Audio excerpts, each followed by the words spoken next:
joined the college, I discovered that there was a small but very enthusiastic group called the Energy Management Team, who were focused on trying to save energy. And as that's always been a personal interest of mine, and I like to save money as well, I invited myself along to join the group. And they told me that they actually saved enough energy that we could qualify for the Carbon Trust standard. So we made becoming a leading energy efficient college one of our strategic objectives in 2011-12. We became the first general FE college to achieve the carbon standard, and the rest is really history.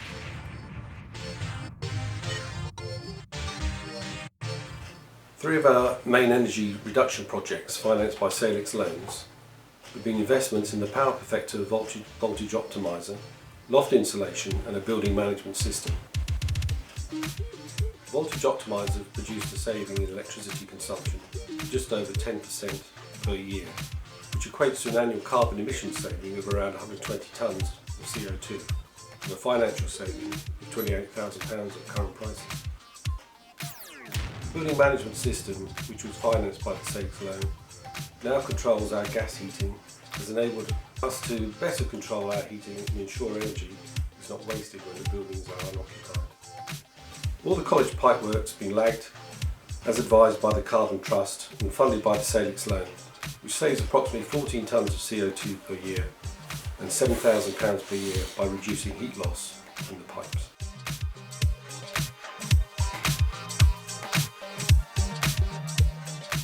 We applied for our solar panels through British Gas, and I got up very early on that day because it was on a first come first served basis to make the application, and that was quickly signed off by governors.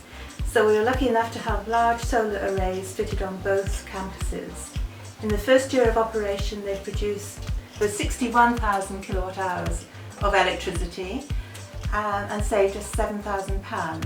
In future, with the price of electricity rising, it will save us even more.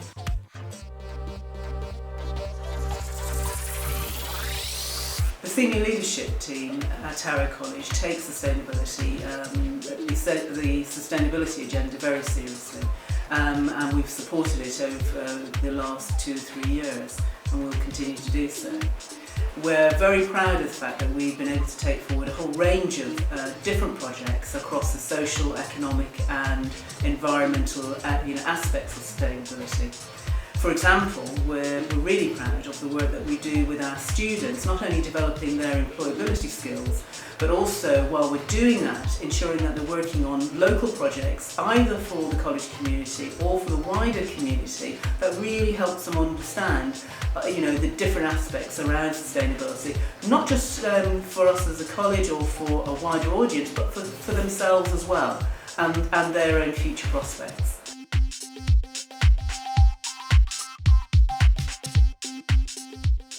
As part of their accreditation, the students are enhancing their environment and have built a pond on the field from scratch. They really enjoyed watching the project grow and became very enthusiastic as the pond started to take shape. They made fences out of branches and logs that they gathered from the site and the local area. These areas are natural habitats for mammals and insects to overwinter. In the spring, we planted a wildlife meadow, and we are now building natural habitats and shelters for insects using crates packed with leaves and berries from the local area.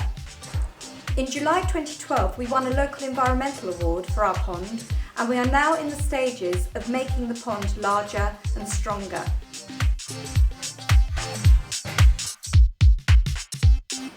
The Hair and Beauty team at Harrow College are ensuring that we use less energy.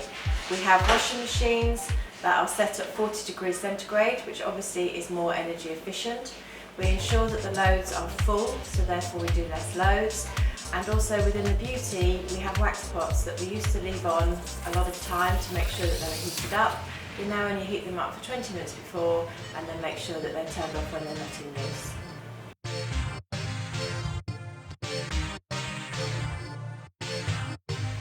To encourage more students to consider cycling into college, we held a Green Travel Day last April at our Harrow on the Hill campus.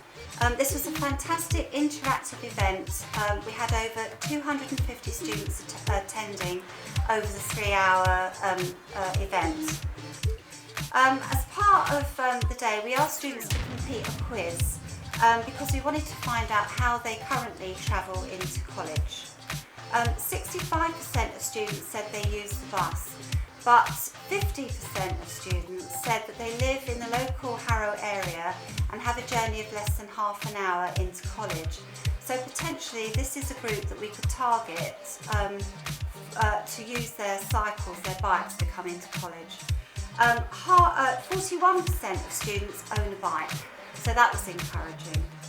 Our focus now is to encourage more students to come into college using their bikes by providing them with information about cycle safety lessons and also reassuring them that the bike sheds are safe. This was a concern that came up on the quiz, so we're very keen now to reassure students that their bikes will be safe in the sheds. So following up from last year's success, we're going to hold another Green Travel Day next term, and hopefully we'll get students to think green, cycle into college and save money.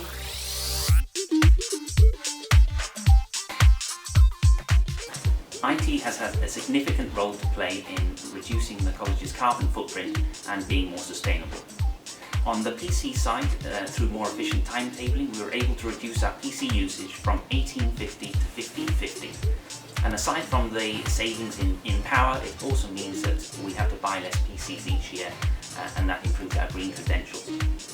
We also reduced the number of printers in the college by 120, and we did this through implementing things like on-demand printing, which allows managers to print confidential documents to shared printers without risk, and it allowed us to take away their individual printers, which were often old and inefficient.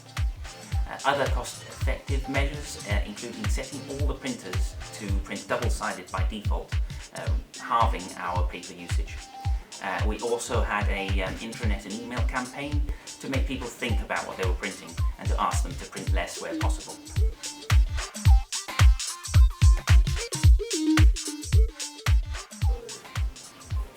On the infrastructure side, we used virtualization software to create a private cloud, and this has allowed us to reduce the number of servers that we need. The knock-on effect of this is that we could decommission some of the older servers. Well, we used Salix loans on a couple of years to speed up this process, and we have managed to reduce our servers by about a half. This has had a knock-on effect because there are now less servers generating less heat, and that means less cooling and the costs associated with that cooling.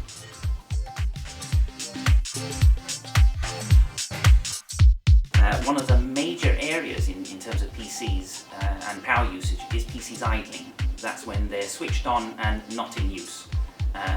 What we did was, through an application of a Salix loan, was buy software that shuts down the PCs when they're idle, but also on a schedule each night. And this has drastically reduced our power usage on PCs.